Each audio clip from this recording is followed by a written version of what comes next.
नमस्कार, तिसरा डोळा न्यूज मध्ये आपलं स्वागत। मी सतीश चव्हाण। पाहूया आजच्या काही ठळक घडामोडी।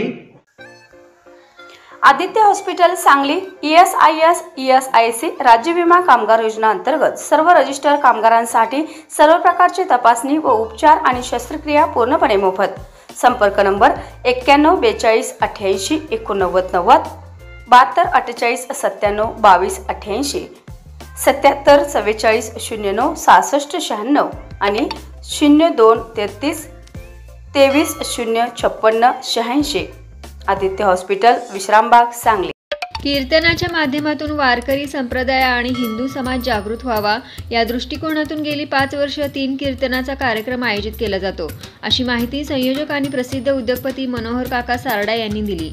शुक्रवारी पहिल्या दिवशी नामदेव महाराज यांचे कीर्तन पार पडले। शनिवारी गोपालकृष्ण महाराज वास्कर यांचे आयुष्य छोटे आहे, आपण कसे सावध आयुष्य जगावे यावर अप्रतिम कीर्तन पार पडले। तर आज रविवारी संजय महाराज पंढरपूर यांचे कीर्तन पार पडणार आहे।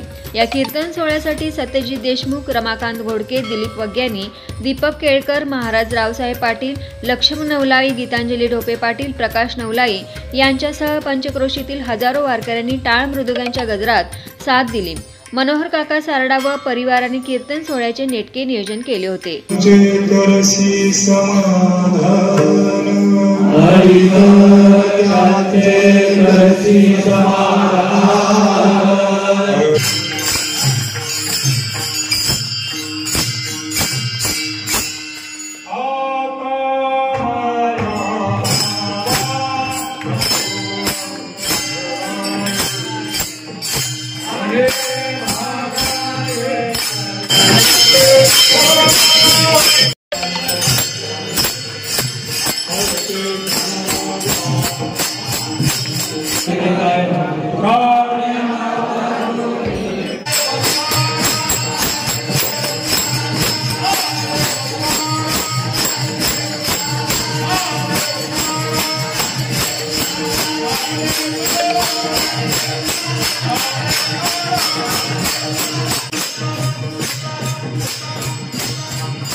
जय जय रामकृष्ण हरी। गेली 4 वर्ष पूर्ण झाली, आता हे 5वं पुष्प आहे। एक मनात भाव आहे, गेल्या अनेक जवळजवळ 1987 पासून आपण विविध क्षेत्रामध्ये भागवत, रामायण आणि रामकथेचे आयोजन करतो।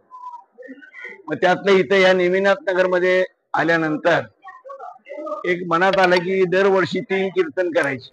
तर वारकरी संप्रदाय सांगली जो आहे त्यांच्या सगळ्यांच्या सहकार्याने यंदाच्या वर्षी आता ही 2 कीर्तन पूर्ण झाली।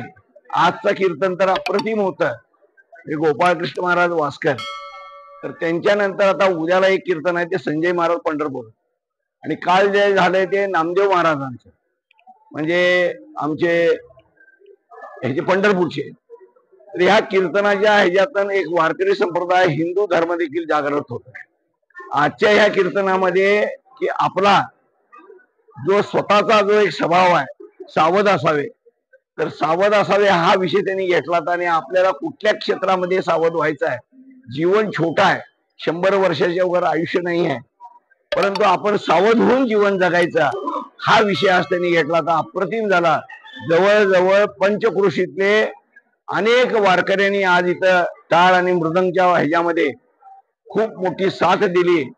या माझ्या मते म्हणजे मी तर भारावून जातोय, वारकरी लोकांचं माझ्या गेल्या जवळजवळ 40 वर्षातला अनुभव आहे की त्यांच्याशिवाय मला चालत नाही, माझ्याशिवाय त्यांनाही चालत नाही, आणि खूप चांगलं साथ देतात। आता आपली 17 जानेवारी ते 27 जानेवारी या वेळेला आपल्या नेमिनाथ नगरच्या ग्राउंडवर पुन्हा श्री रामकथा समाधान महाराज शर्मा यांच्या श्रीमुखातनं आपल्याला ऐकायला मिळणार आहे। तर हा एक योगायोग झालेला आहे। यंदाच्या वर्षी हे 3 कीर्तन आता आपली कायम सातत्याने चालत राहणार। तिथं आज एकादशीच्या निमित्तानं महाराजांनी खूप सुंदर कीर्तन केलं। आपण सर्वजण या समाजातल्या सगळ्या लोकांनी जी साथ दिली त्यांचं मनपूर्वक आभार। यूट्यूबवर सर्च करा तिसरा डोळा. तिसरा डोळा चॅनलला सबस्क्राईब करा